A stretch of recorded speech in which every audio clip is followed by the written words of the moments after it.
Patuloy pa rin nagdudulot ng pag-ulan ng habagat sa ilang bahagi ng bansa kung saan ilang lugar na ang nakararanas ng pagbaha at pagguho ng lupa.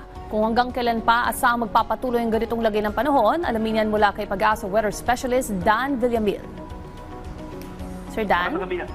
Magandang gabi ay sa ating mga taga-subaybay sa PTV4. Inasan pa rin natin yung mga malalakas sa pag-ulan ng southwest monsoon habagat sa malaking bahagi ng Hilaga at Gitnang Luzon, including Metro Manila, most of Calabarzon, most of Mimaropa, as well as sa Western Visayas. Kaya sa ating mga kababayan sa mga lugar na ito, especially sa mga lalawigan situated dito sa western section ng Luzon, patuloy po tayong mag-monitor ng mga heavy rainfall warning issuances sa ating mga lokalidad dahil malalakas pa rin yung mga pag-ulan na ating mararanasan within the next 24 hours. Sa nalalabing bahagi ng ating bansa, partikular na dito sa Central and Eastern Visayas, maging sa buong Mindanao, generally fair weather ang ating inaasahan, bahagyang maulap hanggang sa maulap na papawirin. May chance pa rin tayo ng mga biglaan at panandaliang pag-ulan na dulot ng localized thunderstorms. Sa kalagayan ng ating karagatan sa kasalukuyan, may nakataas pa rin tayong gale warning sa seaboards na extreme northern Luzon. Kaya sa ating mga kababayang mangingisda at may mga maliliit na sasakyang pandagat over these areas, huwag po muna tayong pamalaot dahil makaranas tayo ng maalong karagatan na dulot ng hanging habagat.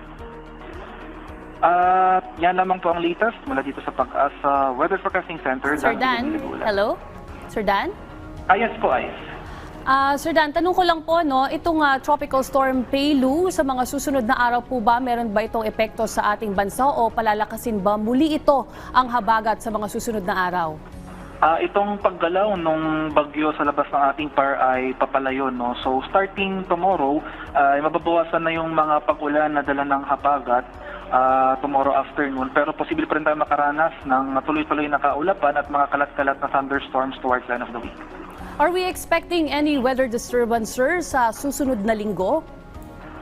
For now, wala po tayong monitor na low pressure area, pero towards the next 2 weeks bago matapos yung buwan na ito, posible pa po no, na magkaroon tayo ng bagyo since yung initial projection po natin for this month ay 2 to 4 na tropical cyclones ang posibleng mamuo or pumasok ng ating PAR.